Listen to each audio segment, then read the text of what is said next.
La paz sea sobre todos vosotros. En este vídeo vamos a leer el mensaje de un hermano. Salam alaikum Umar. Estoy leyendo Sura 66, la conocida como Sura de la Prohibición. Es cortita y desde su punto de vista, ¿cuál sería el sentido básico de los primeros versículos? Vamos a revisarlos todos, hermano, porque como tú dices es cortita. Son 12 ayats, y os recomiendo primero, os la dejo aquí en pantalla, unos instantes, el capítulo 66. Os recomiendo que antes de seguir viendo el vídeo os la leáis. Si os va mal aquí en la pantalla, pues coger un Corán y darle un repaso. Solo son 12 ayats. Vamos a empezar analizando este capítulo. Bismillahirrahmanirrahim. Dice así: profeta, ¿por qué te prohíbes? Esta palabra, prohibición, que viene de haram, harimu, tiene el sentido básico de prohibir, pero también tiene el significado de detener. No solo prohibir, sino detener, parar algo. Lo que Allah ha hecho lícito, o halal, que el sentido básico de esta palabra, su raíz, significa desatar un nudo. Halal significa desatar un nudo. Pero lo que mucha gente no sabe es que también tiene el significado de algo que posee un carácter obligatorio y que representa un deber. Esto es uno de los significados básicos del término halal. Continúa diciendo, para ti, buscando el agrado, mardata, que esta palabra significa satisfacción o aceptación. De tus esposas, zawja. Esta palabra ya la hemos explicado en los vídeos, en varios vídeos del canal, como, por ejemplo, cuando nos cuentan la historia de Adán, dice Adán y su zawja, su par. El sentido básico de esta palabra, que aquí se ha traducido gracias a la tradición y a los hadices, se ha traducido como esposas desde siempre. Esta palabra tiene el sentido básico de acoplar o emparejar algo. Es el par de otra cosa. Esto puede tener muchos significados en árabe, muchos. No tiene género, puede ser masculino o femenino. Puede tratarse de compañeros, de grupos, de comunidades que de algún modo están unidas a alguien. Tener este sentido de zawja en la cabeza, donde dice esposas, el Corán está diciendo zawja. Continúa diciendo, cuando Allah es perdonador, Ghafur, que el sentido básico de perdonador o Ghafur no es perdonador, es protector. Y compasivo, Rahimum, que lo entendemos como compasivo o misericordioso, pero en su sentido más básico, ya lo hemos explicado también en otros vídeos, cuál es la raíz de Rahim, y tiene el sentido básico de otorgar todo lo necesario para que algo se desarrolle o se lleve a cabo. Esto sería el análisis del primer versículo. Continuamos. Allah os ha prescrito, dice, ¿cómo debéis compensar los juramentos? Este compensar los juramentos, en árabe lo encontramos como tahilata, otra vez es la raíz de halal, de desatar un nudo, que hemos dicho que representa un deber o algo de carácter obligatorio. Aymanikum, que como muchos sabéis significa la derecha o la mano derecha, la responsabilidad sobre algo. Entonces aquí este compensar los juramentos, os ha prescrito cómo debéis compensar los juramentos, se puede entender perfectamente como os ha prescrito la responsabilidad con un carácter obligatorio. Continúa diciendo: Allah es vuestro Maulakum, que lo traducen como protector, pero este Maula tiene el sentido básico de estar cerca de alguien, también para protegerlo, pero es básicamente estar cerca de alguien. Él es el conocedor, al-alimu, eso está bien, conocer, y el sabio, al-hakimu.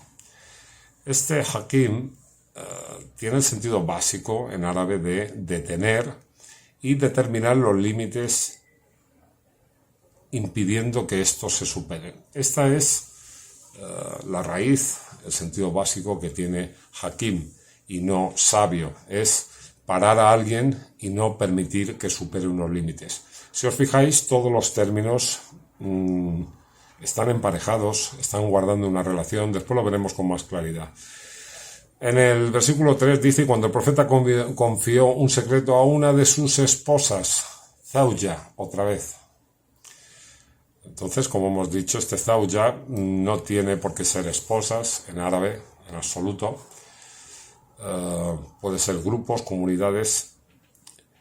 Y sigue diciendo: y esta lo contó. Allah hizo que se enterara de ello, y él después refirió una parte y omitió otra. Cuando se lo hizo saber a ella, esta dijo: ¿quién te lo ha dado a conocer? Dijo: me lo ha dado a conocer el omnisciente, aquel al que nada se le oculta.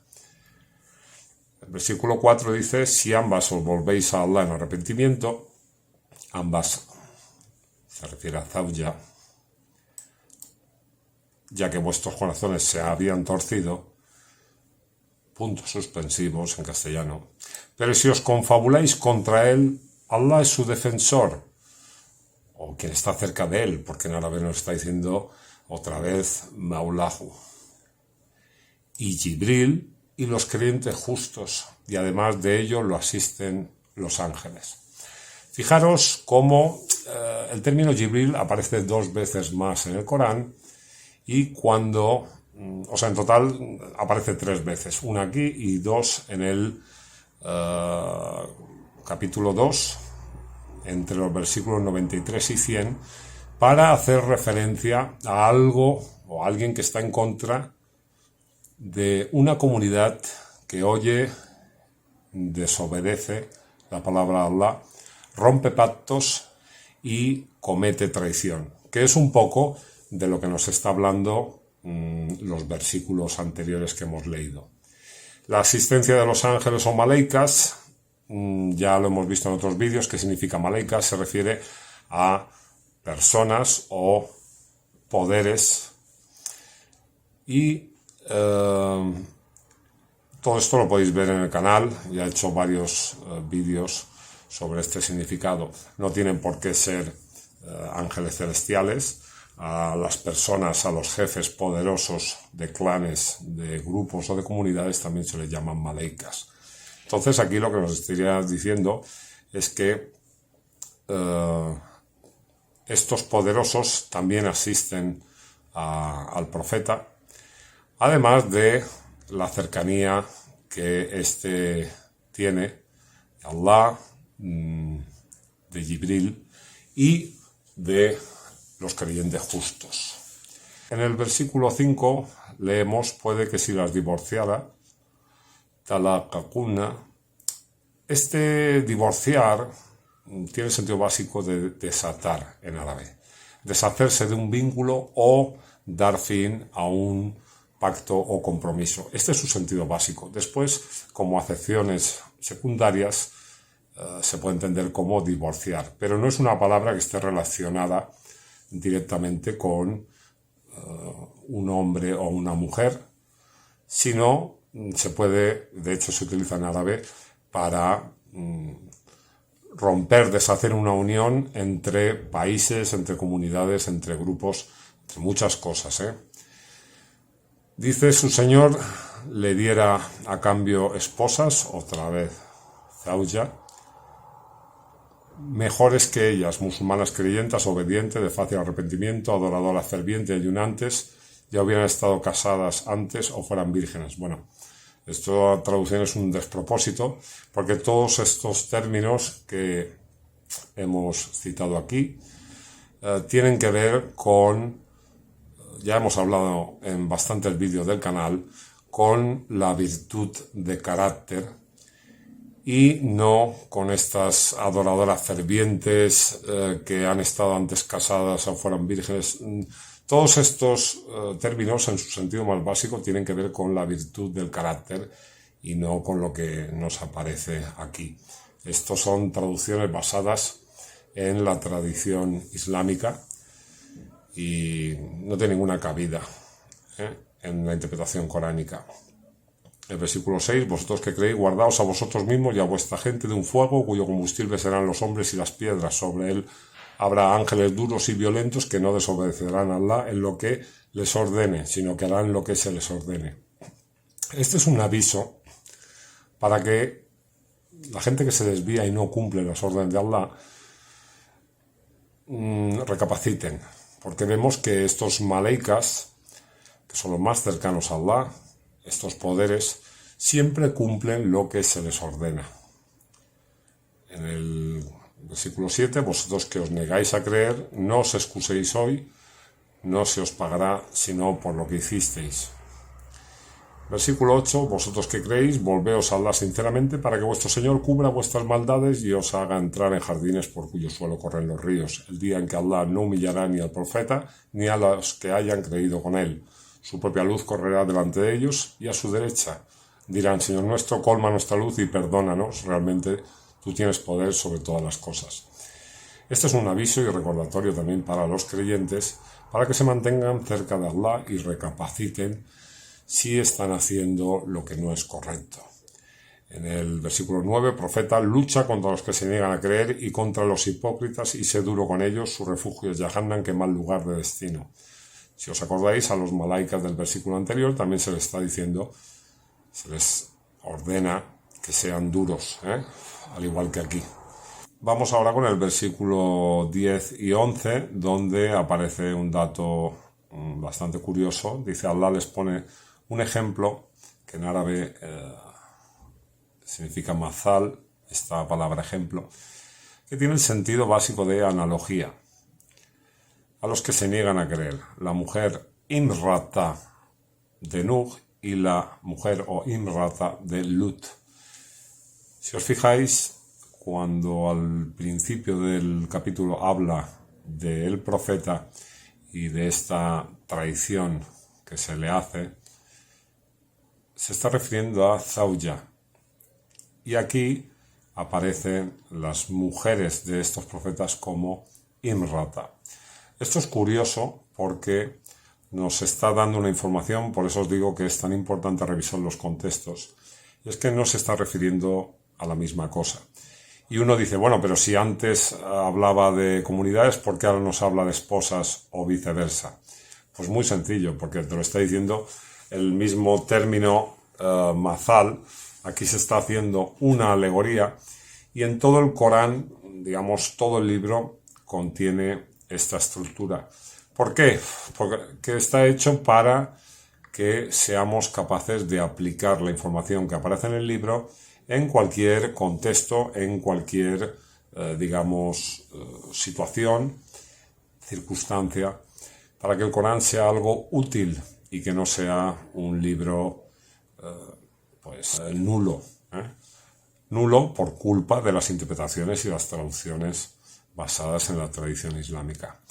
Aquí lo que está diciendo es que estas dos mujeres traicionaron a sus maridos, a los profetas. Y después nos habla de otro mazal o analogía, en el versículo 11, esta vez de la mujer de Firaún, otra vez aparece el término Imrata, nada de Zawja, cuando dijo, Señor mío, haz para mí una casa junto a ti en el jardín y sálvame de Firaún y de sus actos y sálvame de la gente injusta.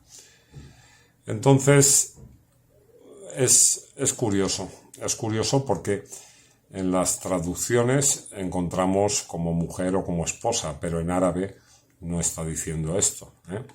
En árabe se está utilizando dos palabras distintas y normalmente en las traducciones y en la interpretación siempre se entiende como la esposa, ¿no? Las esposas del profeta o las esposas de estos dos profetas, de Nuh, de Lut o la de Firaún.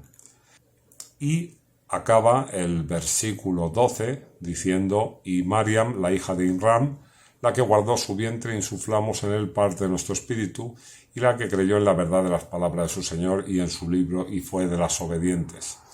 Si os fijáis, este final del capítulo acaba con la confirmación de que aquello que se nos insufla o confía debe ser protegido y guardado, al igual que los preceptos del libro y la obediencia a Allah. No hay palabras en el Corán que estén puestas porque sí, todas tienen un sentido. Esta última frase en referencia a Mariam y lo que se le insufló, lo que se le dio a ella, esta obediencia que ella tenía hacia el libro de Allah, no es ni más ni menos que un reflejo, es una especie de mazal que conecta con el principio del versículo, con la primera información que tenemos del Surat 66, que es la que estamos leyendo, en la que también se le confía algo a una comunidad, a una representación de un grupo, a lo que sea, porque Zawja ya hemos dicho que tiene muchos sentidos, tiene el sentido básico de acoplar o emparejar con algo, pero puede significar muchas cosas. Aquí yo entiendo como comunidades, pero es lo mismo, se le confía algo y ellos no responden como tienen que responder. Mariam, obviamente, sí. Pues esto es un poco la interpretación, una de las interpretaciones en su sentido más básico posible, que tiene la Sura 66. Se puede interpretar de muchas formas, porque ya os digo, Zawja se puede entender de muchas maneras, pero meter por en medio a Jibril, meter a los creyentes, meter a Allah por unos temas, por un secreto que una mujer le pueda contar a otra. Todos lo sabemos que esto es un absurdo. Cualquiera que tenga un poco de sentido común se da cuenta de que no puede estar refiriéndose a una discusión o a un problema entre las mujeres del profeta. Es algo más, con más peso, y nada más. Esto era todo.